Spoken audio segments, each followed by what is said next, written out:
A reporter just fact-checked Donald Trump to his face, and he cut the reporter off and started insulting her because he couldn't handle the truth. This was one of the craziest reporter interactions I've seen Trump have, and for more reasons than just the fact-check. So stick around to see Trump melt down after this reporter fact-checked him to his face, and don't forget to leave a like and subscribe for more. So Donald Trump met with the Prime Minister of Hungary today, and during this meeting, he took reporter questions and had a lot of meltdowns. And one common theme among them was when he was talking about affordability. The price of everything is going up, and Trump quite literally campaigned on bringing prices down on day one. And here's the thing, Trump knows that prices are going up. I'm sure he gets briefed on it. He just doesn't care. Because the prices going up does not affect him in the slightest, so he knows he can just lie and pretend that everything is doing better than it actually is. And one of the reasons that Democrats crushed it in this week's elections is because people are starting to see that Trump lied about quite literally everything. Prices are up, and Trump is still lying to you saying that they're not. And it's quite funny because Trump is actually really upset about how well the Democrats did this week. He whined and said that the Democrats lied saying that prices are going up, which they are. Just take a look at Trump melting down here. Subject after inflation, energy. We're going to get $2 gasoline. We're going to be approximately $2 very soon. We're a little bit above $2 right now for gasoline. Now, under Biden, it was $4.50.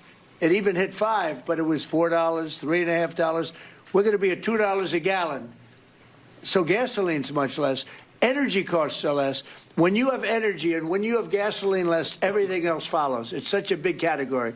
So when you have lower energy prices, which I think you admit we do substantially, that means everything else. So we are the victors on affordability. But if I watched that election, which I was not much involved in, I didn't support Virginia, the candidate, didn't do a lot of support for the other candidates.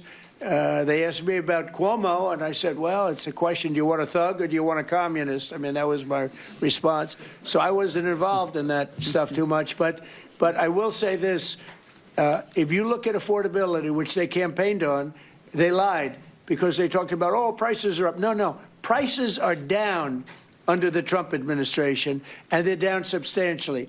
Energy prices are down by 30, 35, 40%. Gasoline is way down. And the other big thing is inflation is way down. The biggest thing is inflation. The second biggest thing is energy. Energy is way down. And what's also down? Gasoline. Also, the biggest thing is inflation, and it's way down. Trump is literally making up numbers here, which is insane because even Fox News realizes that they can't do lies that extreme. Prices are up in the United States for coffee. It's up almost 20%. Utility up 11.7%.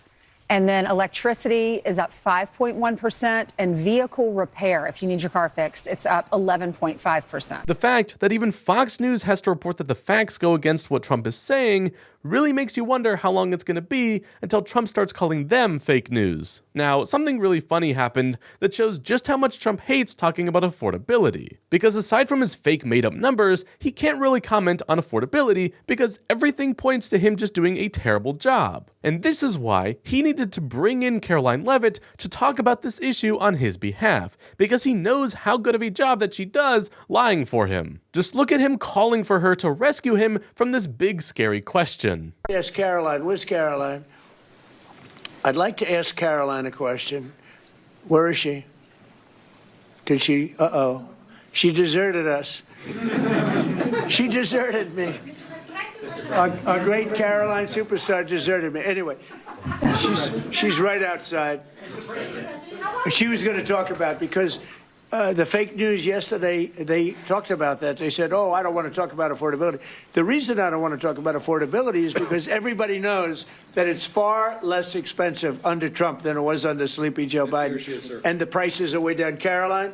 Yes, sir. Could you discuss that question that was asked and fake news? Yeah, and I just saw it asked again here, and it's very unfortunate that the reporters in this room refused to address, sir, what you just said, which is that you inherited the worst inflation crisis in modern American history, and you are fixing it in 10 short months. And your entire administration has been tasked with this effort, from Treasury Department to Agriculture Department to the National Economic Council right here at the White House. They are slashing regulation. He signed the largest middle-class tax cut in 6 months. in 6 months in record time, putting more money back into the American people's pockets. So affordability is what the American people elected this president to do, and he is doing it, and you guys refuse to cover it, and you refuse to cover that the previous administration created the worst unaffordability crisis in American history. And I've been watching the TV all day saying that he doesn't want to talk about affordability. That's what he's working on every day, and that's what this administration is doing. But you know why they refuse to cover it? Can I get Because they're heard fake for news. That's why. Go Can ahead. I get heard for once? Sure. Caroline, the Prime Minister would like you to work for him in Hungary. Please consider. Please consider. You know what? That's a very good decision you just made.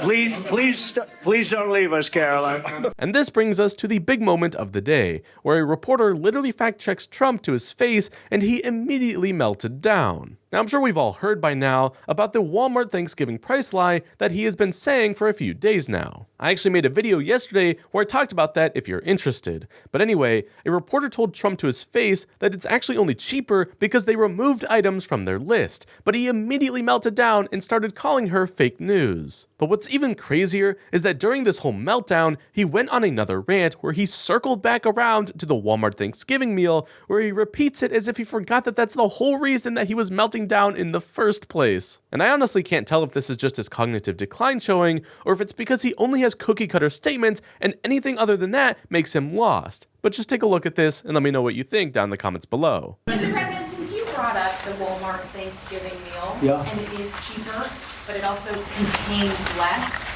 As affordability, Well, I haven't heard that. You're telling me. Who are you with? Who are you with? I'm with NBC News, sir. Fake news. NBC. You're fake news. What a NBC's gone down the tubes along with most of the rest of them. If I may ask, why do you think there's such a disconnect between the economy that you're describing day to day and the way many Americans say are feeling and are concerned about Well, they feel better about our country right now, other than the shutdown, obviously, which is caused by the Democrats, could be ended by the Democrats in 2 minutes. They feel much better. We have more jobs. We just set a record on jobs. You do know that. We have more investment in our country than any country in history. We're over $18 trillion as of this moment, and we're going to be maybe at 20 or 21 trillion by the time I finish up my first year. And there's been no country, China, no country in the world that's done anywhere even close to that number. Your friend Biden, as an example, in 4 years was less than $1 trillion. We'll be at 21 trillion in 1 year. So there's no country that was even close to that, and our country was a laughingstock all over the world. We have more jobs, we have more potential than any other country, and frankly, we're the hottest country right now. Victor said to me before, we're the hottest country anywhere in the world. Think of it. We'll have $21 trillion invested. We have auto plants pouring back in. We have AI pouring back in. We're leading China in AI by a lot. We're leading everybody in every category. There's no category that we're in second place. So I just heard this yesterday that Walmart said that the Thanksgiving was 25% more expensive under Biden. That's a big, to me, that's a big number, because Walmart's respected. I mean, Walmart is Walmart, and, you know, they're giving you prices. So that would mean that the whole series of pricing and costs, you know, the groceries and everything else, it was a con job. It was a con job. Affordability, they call it, was a con job by the Democrats. The Democrats are good at a few things: cheating on elections and conning people with facts that aren't true. It was 25%. Walmart just announced it 2 days ago. 25% cheaper this year, will be cheaper to have Thanksgiving than it was a year ago under Sleepy Joe Biden. That was so insane. I think that is the most telling reporter moment that we've seen from Trump so far, and on so many different levels as well. But what's funny is that later on, Trump refused to answer questions from NBC because they hurt his feelings with that question. NBC, fake news, I'm not taking you. Go ahead. With how much Trump is lying, I think it's only a matter of time before the American public as a whole turn on him. We feel the lies every single day we go shopping, and nothing Trump says is going to change that fact. And if you agree, be sure to leave a like and subscribe for more.